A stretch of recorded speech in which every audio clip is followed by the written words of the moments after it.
on s'est retrouvé au musée de la photographie à Anvers. C'est là qu'on travaillait en laboratoire. Il y avait Mamadou Traoré Diop. On était un groupe de 10. Elachi Traoré, Joe Akam, le professeur Lam, il y avait le journaliste Djib Djedjou du Soleil. Il y avait moi, il y avait Abdouba,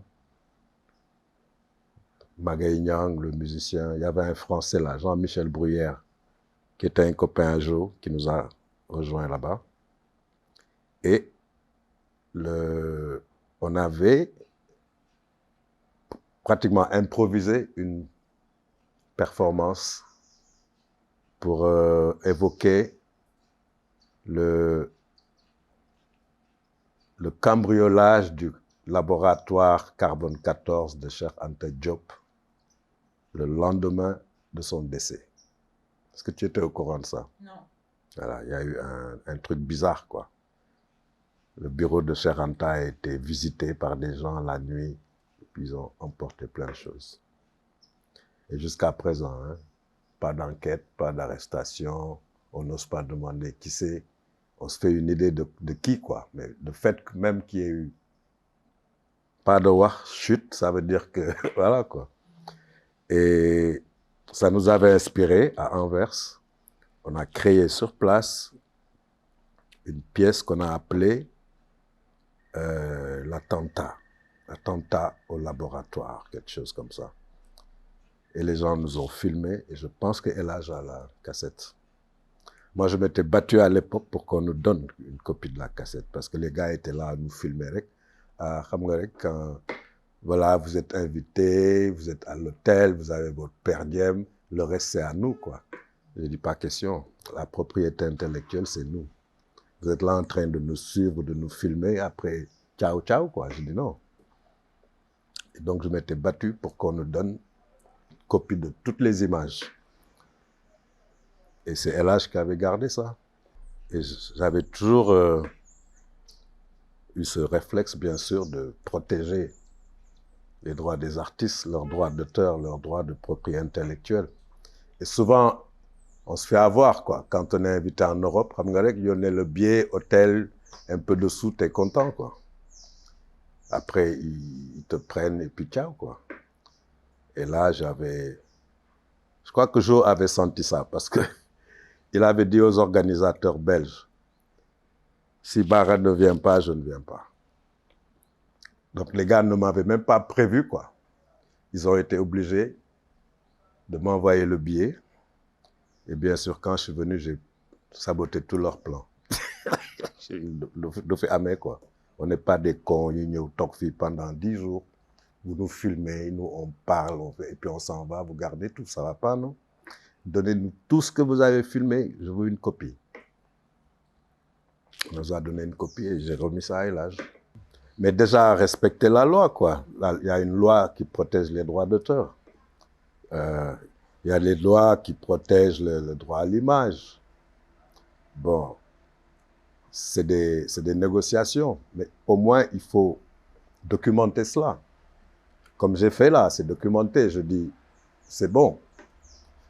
Mais quand, par exemple, il y a une possibilité d'exploitation commerciale ou même académique, l'essentiel est que c'est un droit personnel, quoi. À l'artiste, on ne peut pas juste prendre son image, prendre ses idées, prendre sa propriété intellectuelle et en faire ce que tu veux. Il faut que ce qui est cession écrite. S'il n'y a pas cession, il n'y a pas de droit.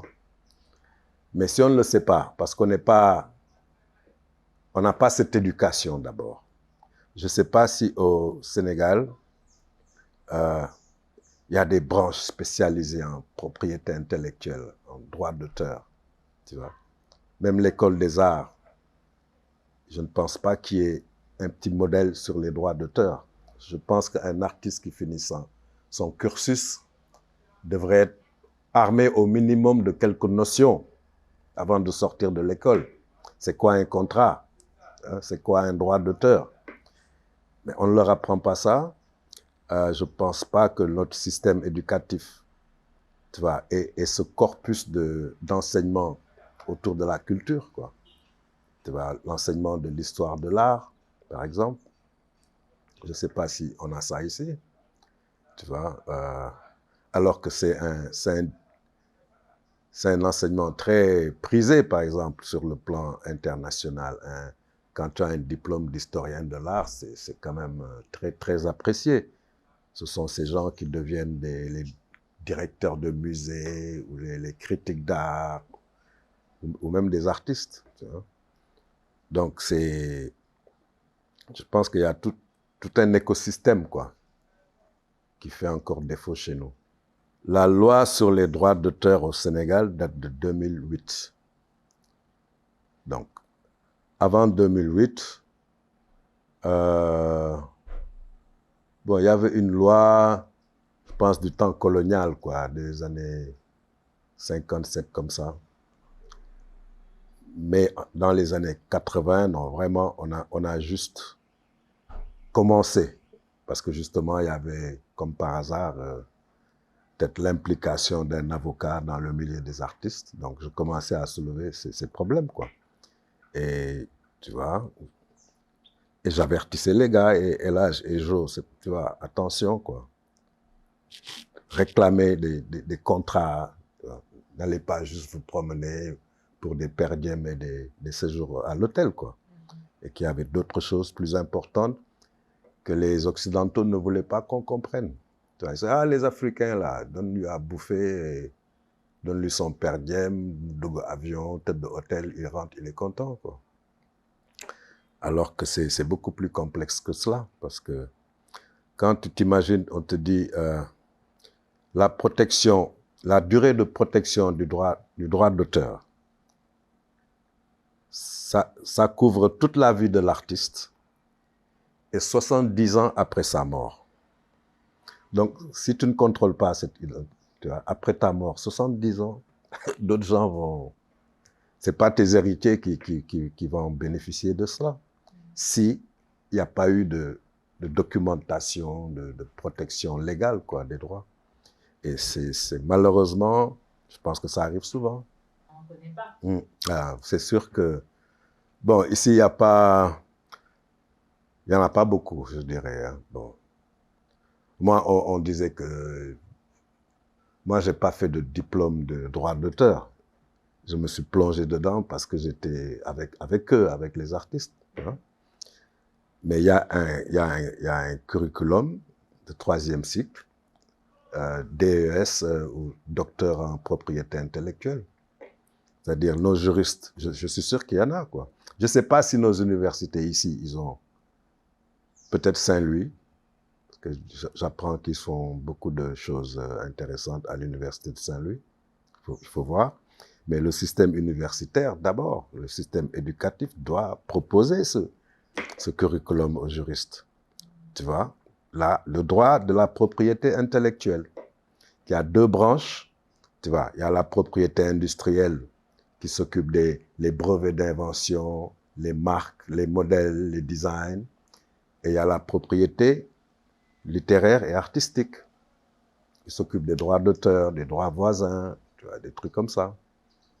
Alors, soit on l'apprend sur le tas comme moi, soit je pense que je connais un seul avocat qui a ce diplôme-là. J'en connais qu'un. Bon, et puis à l'époque, quoi. Lui, il avait fait un 3e cycle, droit d'auteur en France. C'est lui qui avait déposé il a représenté Abdoulaye Wade quand Wade a déposé le monument de la Renaissance en son nom, quoi. C'est un président de la République qui s'approprie une œuvre publique financée par l'argent public. Il dit, c'est mon œuvre. Donc c'était un peu bizarre.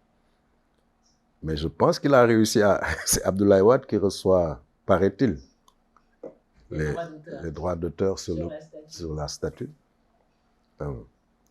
Et je crois que c'est cet avocat-là qui l'avait pris.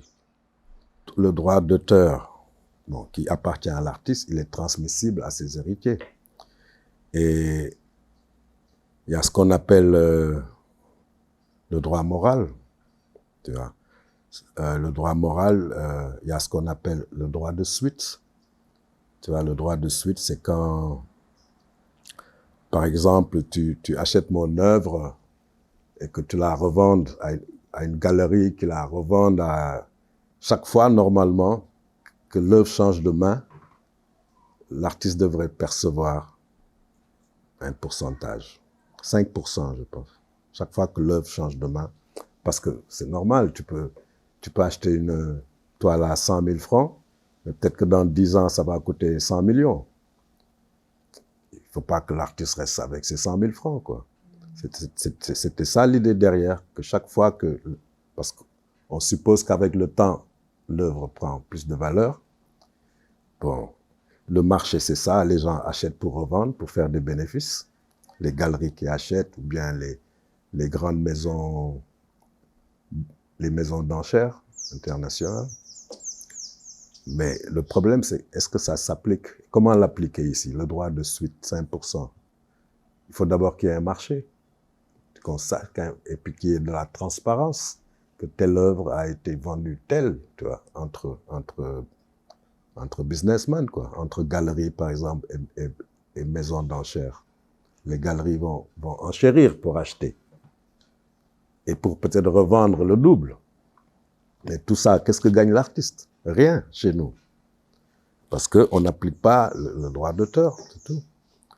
Il y a le droit moral. Le droit moral, c'est par exemple, bon, déjà, le droit d'avoir l'attribution de son œuvre. Tu vois, qu'on reconnaisse la paternité de l'artiste sur son œuvre. Tu peux pas prendre l'œuvre de tel et mettre un autre nom. Ou à la limite même, acheter une œuvre, c'est pas parce que tu achètes une œuvre que tu es propriétaire du droit d'auteur. Tu es propriétaire de l'œuvre. Mais acheter une œuvre, par exemple, ne permet pas à l'acheteur d'en faire des copies et de vendre. Parce que même s'il est propriétaire, il est propriétaire de l'objet. Il n'est pas propriétaire de la propriété intellectuelle qui reste entre les mains de l'artiste. Et donc, mais ça, c'est des choses que tout le monde ne sait pas. Il y a beaucoup d'artistes qui se font avoir comme ça. C'est justement pour ça que je les encourageais tout le temps à avoir le conseil, quoi. Consulter un minimum, quoi, de conseils juridiques avant de signer des contrats. Des fois, ils ne signent même pas de contrat. Moi, je me rappelle aux États-Unis, un jour, il y avait un avocat américain qui voulait acheter une œuvre de ma collection. On s'est entendu sur le prix et tout et tout. Il m'a dit, va chez mon avocat, signer le contrat. J'ai remis l'argent à mon avocat. Je vais chez l'avocat, il me sort un contrat comme ça. Rien que pour acheter une toile. Tous les détails, ligne par ligne. Pour achat, tu vois. Parce que lui, il voulait être sûr que s'il achète, il est couvert. Il n'a pas acheté une marchandise volée, ou une marchandise qui appartient à un autre, ou machin. C'était très détaillé. Rien que pour acheter une œuvre. Alors ici, on ne documente pas. C'est très important de documenter, et je pense que la documentation est importante, même pour la valeur de l'objet d'art, tu vois. Qu'on sache qu'il y a eu un contrat, que, voilà, quoi, que tout était assuré légalement, qu'on peut acheter cette œuvre et être assuré de n'avoir pas de problème les 20, 30 prochaines années, parce qu'on ne sait jamais. Comme tu dis, l'artiste peut mourir, ses héritiers viennent, qui disent hey, ça, c'est pour moi, c'est pour mon papa. Comment justifier que... Donc c'est pour ça, ça devient de plus en plus important. Si on veut en tout cas arriver au niveau d'industrie culturelle, parce que maintenant c'est ça le terme à la mode, quoi, industrie culturelle, industrie créative, mais qui dit industrie, dit quand même organisation, dit documentation, des contrats, des machins, parce que on est dans l'économie. Donc il y a beaucoup de choses, je pense que pour bien structurer un marché de l'art. Il y a beaucoup de choses qui manquent ici, malheureusement, au Sénégal, tu vois.